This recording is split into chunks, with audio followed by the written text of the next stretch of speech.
Slugs in Love. Mary Lou loved everything about Herbie, how his slime trail glistened in the dark, how he could stretch himself thin to squeeze inside the cellar window, how he always found the juiciest tomato. Though she never spoke a single word to him, she was too shy. She thought about Herbie every morning and every night and most of the hours in between. On Monday, while she grazed in the strawberry patch, Herbie filled her mind and a love poem filled her heart. She wrote it in slime on the watering can. Strawberries are red, blueberries are blue. Herbie is handsome. Love, Mary Lou. The next morning, Herbie found it. He looked around. There were already at least 60 slugs in the garden. Which one, he wondered, was Mary Lou? Herbie decided to send a message back. He wrote it on the garden hoe. Mary Lou, which one are you? Meet me here at 2:30. Yours truly, Herbie.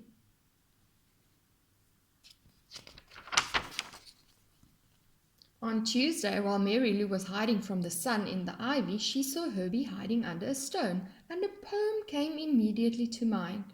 She wrote it on the wheelbarrow later that day. The sun is shining all around. It shines on field and tree, but Herbie's safe beneath a rock. I wish he'd think of me. Love, Mary Lou.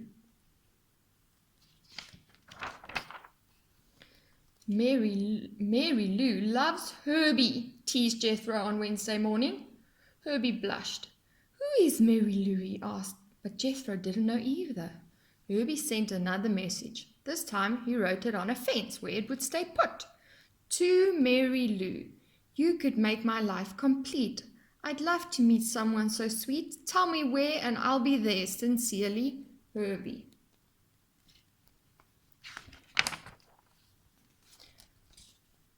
But that afternoon it rained and his letter washed away. Even when Mary Lou was sleeping, poems to Herbie filled her dreams. She woke early and wrote another poem on the scarecrow. Twinkle, twinkle, little star, how I wonder what you are. Herbie, Herbie, handsome slug, Mary Lou would love a hug. Love, Mary Lou.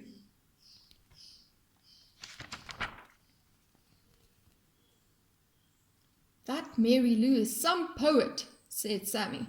Do you know her? Herbie asked excitedly. I think she's the brownish one, said Sammy. All day long, Herbie searched for a brownish slug. But next to the brown dirt, they all looked a little brown. Herbie left another message on the watermelons. Your poems make me happy. Your poems make me glad. But I can't find you, Mary Lou, and that makes me feel sad. Your friend, Herbie.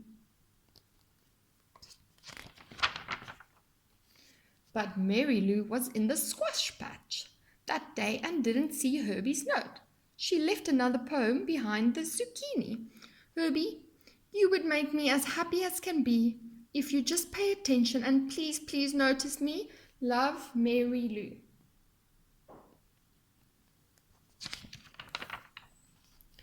Herbie was at his wits' end. He had been noticing her.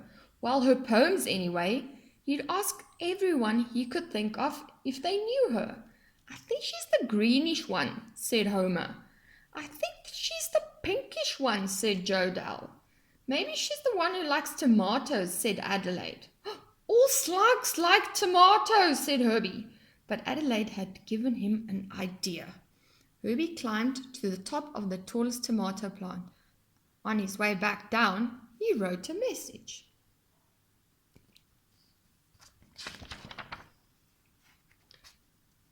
Look at me. I've climbed so high that I can see the world pass by. Mice and ants, an old black shoe. But Mary Lou, where are you? I've left you poems near and far.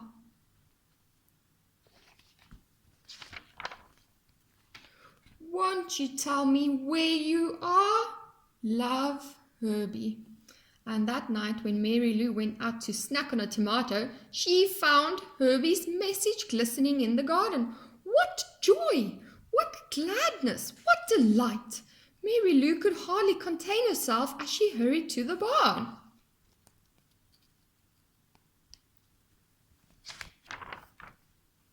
The next morning, the first thing Herbie saw was, "Your rhyme is sublime.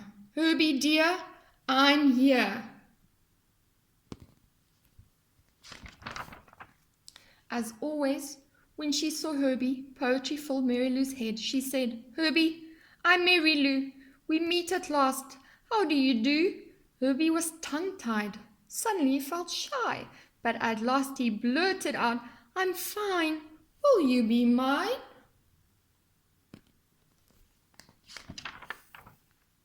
Mary Lou and Herbie lived happily ever after.